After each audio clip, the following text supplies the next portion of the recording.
Hey YouTube, how's everybody? It's been a while since I cut a video, I think maybe over a week. And it's about time that I come back and talk a little bit about my experiences as a veteran, as a person who spent active duty over 20 years. This channel is dedicated mostly to military topics. I've even talked about my own experiences in Vietnam and other things like that. Um, but if you like, subscribe to the channel. It helps my algorithms, and it shows it to other people if you like and share. Um, I'm going to talk about something that maybe I have suffered a little bit of.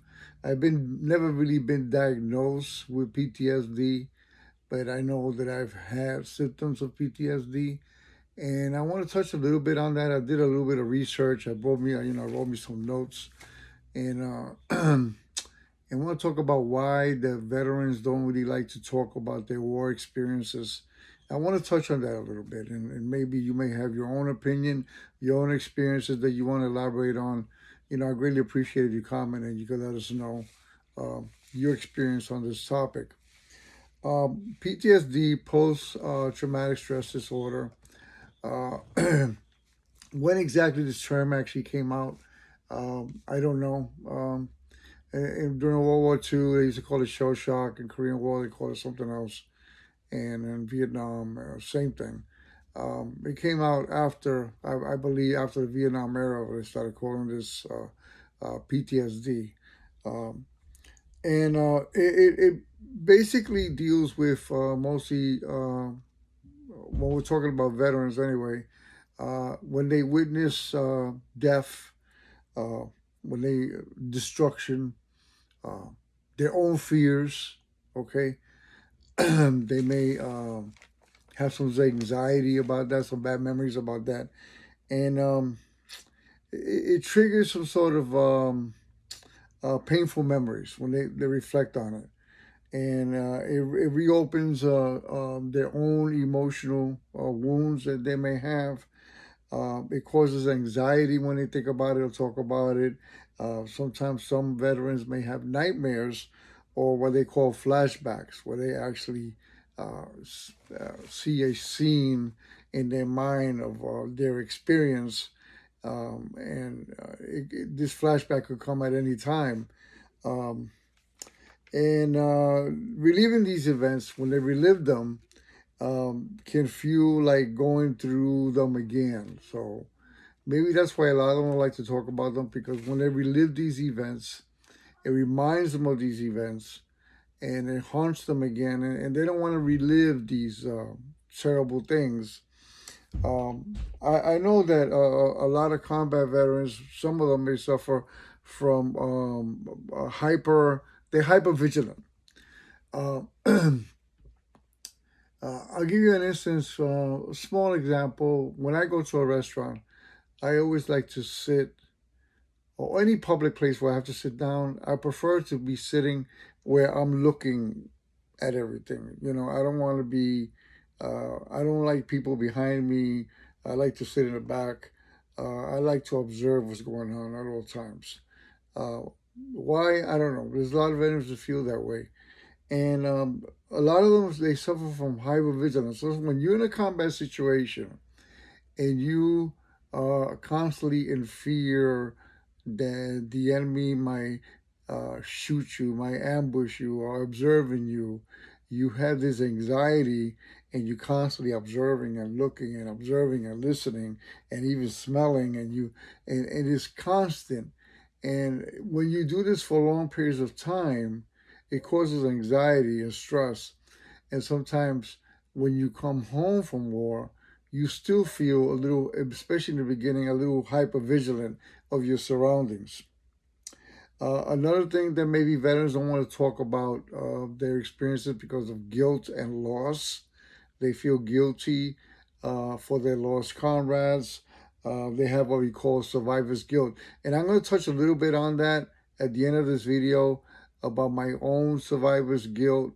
And it happened with an incident when I left Vietnam and I was returning home at the airport, why I started feeling survivor's guilt. Um, They have some sort of also maybe you call moral injury, meaning they feel like they did something that's not morally right, whatever that may be. Maybe they felt they committed a war crime. They deep sorrow over loss of their friends. Talking about it sometimes brings back those emotions back to the surface. They just want to talk about it. Unless they're talking to another veteran who knows, um, has their own experience, they may feel then free to talk about these things. Another thing, and I have experienced, people just don't understand. I'm talking about people that haven't been in the military or in combat. Anytime I talk about my Vietnam experience, I could see it in their expression. I could see it in their eyes. I could see that they feel uncomfortable, and that's why I usually don't talk about it. Even when I do talk about my war experience, sometimes I talk about funny things that happen that has nothing to do with tragedy or loss or trauma. It's just funny things that happen, while I was in Vietnam, and even talking about those things, I could feel that they feel uncomfortable because they can't relate. And when you get enough of experience of people talking to people and they feel uncomfortable, you prefer not to say anything anymore. Um, you're afraid that they'll judge you, uh, maybe even pity you or misunderstand why you did the things you did or why you were there. People will ask shallow or insensitive questions. I'll give you an example. The day after I arrived from Vietnam and I was home in Puerto Rico, my cousin, she came to see me, and she asked me what I thought was a very insensitive question. I mean, she was happy to see me, but she says something. He asked me something stupid like, "How many people did I kill?" And I didn't respond to that because it caught me by surprise. I says, who talks about killing? um, Especially to a civilian. And I didn't answer her, and I found that question a little insensitive, and I think it was a little, it was kind of dumb. What am I gonna say? Hey, yeah, I killed 100 people. No, I didn't kill nobody. You know, I just didn't answer. I thought it was dumb. Um, so a lot of veterans, instead of answering, they may stay quiet, like I did. I didn't bother to go there. Plus, in the military, you have this military culture. And I had argued with somebody on Facebook, and supposedly they were a retired sergeant major, and we were talking about. I made a post about the VA benefits, lack of or defending or talking against the VA system, and he made a comment because I made a comment about the military culture, why a lot of veterans don't seek uh, help through the VA system. And because veterans are taught to be tough, disciplined, and silent about their emotions. Been my experience in the infantry. We just don't talk about that kind of stuff. And that's why a lot of veterans don't seek the help when they need it, and they don't know what to do. And unfortunately, we have a high suicide rate because they don't seek the help that they're supposed to get while they were in and while they got out. Talking about was seen as a sign of weakness in some units. When you talk about war, things like that, you got that suck it up attitude. You know, Whatever you've been through, suck it up. In Vietnam, we used to say, "It don't mean nothing. Whatever happened, it don't mean nothing. Just don't think about it. It doesn't mean nothing." Uh, Culture makes vulnerability feel dangerous. You feel vulnerable, and to you, it's a dangerous place to be. Um, Plus, we're still processing this. We're still processing this in our mind. Some of us still process the trauma of war our whole life. Um, I mean, you got World War II veterans this day. They're in the 80s and 90s, and when they talk about their experiences, they tear up. They actually tear up, and they don't really want to talk about it. They get mournful of the experience. Some experiences to them are very raw, even years later. Others may have car compartmentalized, I hope I said that correct, or buried what they were thought way they went through just to function. I can't even read my own notes, folks. So they have these experiences, and they just they keep it to themselves. They don't really put it out because they don't want to go through the pain again. And talking would mean reopening a box they worked hard to close. You understand what I'm saying? They put all these emotions, all these things inside a box. They locked it up. They don't want to open that crap no more. I mean, I've heard of veterans that come home, they put their uniforms, they still have their duffel bag or they have the foot locker. They put all their shit in there, and they don't bother to look in there for years and years later. Some of them never do. And when a person passes away, the family goes in there and they find old medals, they may find old letters, find old uniforms, old things that of that person while they were in. They just don't want to open that box no more. The Pandora's box, as you want to call it. Um, Respect for the fallen. They want to respect those that have passed, and they feel that if they really talk about them, it cheapens the person's sacrifice. Um, Sometimes they may talk about it, but it has to be in a trusted, safe place, usually with another veteran, before they really open up. Unless you're really interested, they will open up. Uh, Not all of them, but I believe that most of them will. If they perceive that you are really interested in their experience, they will open up to you. Because sharing can be healing, but only when they're ready and is on their terms. So don't push somebody to tell them what they went through. If they're not ready to tell you, leave them alone. When they're ready, they will tell you, and they might not tell you everything, okay? And it's on their terms, not yours.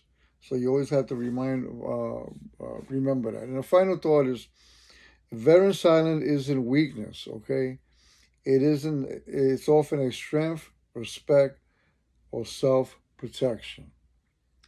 Uh, they want to protect their own mental state. If a veteran opens up, even just a little, listen without judgment. Okay, don't judge them. You wasn't there. You wasn't wearing their boots. Don't push, and honor their trust. Plain and simple. Uh, this ran a little long, but it's okay.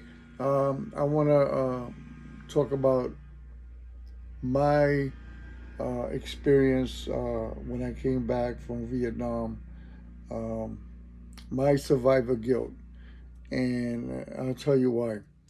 When I was in high school, I was in the military academy, and they put me in charge of these little kids. Um, it was we lived there at the academy, and it was run by the Army Junior ROTC program. And we were in uniform. We did in-rank inspections. We did room inspections. We had military science classes. We had, it was like run like we're in the Army, but, a school. And I loved it. It was great. And I was in high school at the time. And they put me in charge of these kids, first, second, third graders.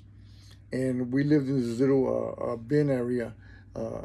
And I make sure that they got up, they did their bed military style, they got dressed up, they looked sharp, and I took care of these kids. There was two brothers. One was older than the other, and I remember the last name was Pruitt. And when I got to know them, their father was missing in action in Vietnam. I heard through them and through their mother that he was Air Force. He was Air Force Rescue. Apparently, his chopper went down. It crashed. It was shot down. They never found the body. They don't know if he's a POW. They don't know if he's dead. And he was missing in action. I felt bad for the kids. So, I put that in the back of my head, and I kind of forgot about it after I graduated from the academy. I joined the Army. I was sent to Nam.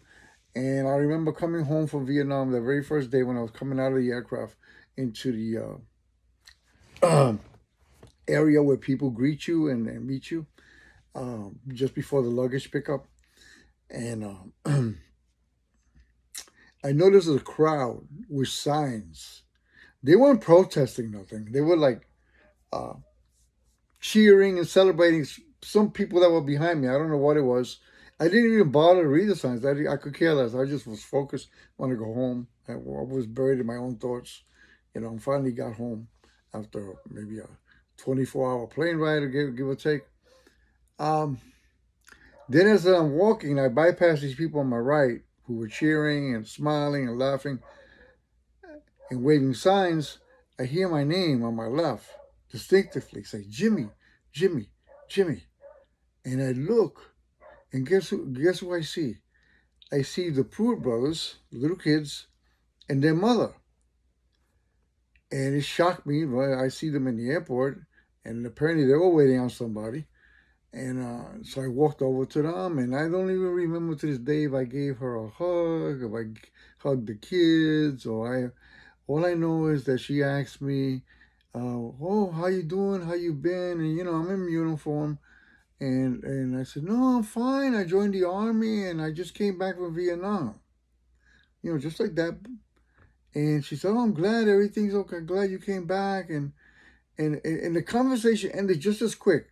You know, no phone numbers exchanged, nothing. I mean, remember this was the day before. This was before emails. This was before cell phones. We just had landlines, but there was no phone numbers exchanged. Addresses exchanged. Nice to see you again. I would like to stay in touch. It was just a cold conversation on my part, which I felt guilty about later on. So then, we said our quick goodbyes, and I moved on. But then later on, it hit me. The reason it hit me was because, and I started analyzing this encounter, and I was mad about this encounter because it says, here I am coming back from Vietnam, and all these people on the right celebrating with signs, welcoming somebody, not veterans, not me, of course, but they're welcoming somebody, and they were cheerful and laughing and in a great mood, and here's this family on the left that lost their dad, missing in action. The mother's a widow. The kids, they had no father. That's how they grew up. And I said to myself, why do I have to bump into them and actually see me, who survived Vietnam and came home? And I imagine in her mind, she's saying, why isn't my husband here coming home? And these people are celebrating. Why can't it be my family and my friends celebrating my husband coming home from Vietnam and surviving? But no, he's probably dead. Maybe at that time, POW. And they meet me, and I said, I would exchange places with her husband. I would have just said, let it be me that was dead or MIA, and let her have her husband and let those kids have their dad. I felt guilty about that. It still bothers me to this day. And I always had that kind of survivor's guilt. So, I carry that with me. And I pray that she remarried and had a good life, and those kids growing up to be good men. But it is what it is. War affects everybody differently. Uh, it affected me differently. I've noticed that I still had anger issues, even to the present sometimes. Why, I don't know, but it is what it is. Everybody deals with experience differently. Just got to understand uh, their experience. Let them heal, and what was a traumatic event, folks? Uh, anyway, leave it at that, man. You want to depress nobody, but it is what it is. Like and subscribe. Okay, I hope you like my little intake on my talk about PTSD, and if you have a veteran in your family and they acting weird, you feel they have issues, give them time, give them space, be their friend, Be there for them and let them know that you're willing to listen whenever they're ready to talk. Take care, folks, and God bless.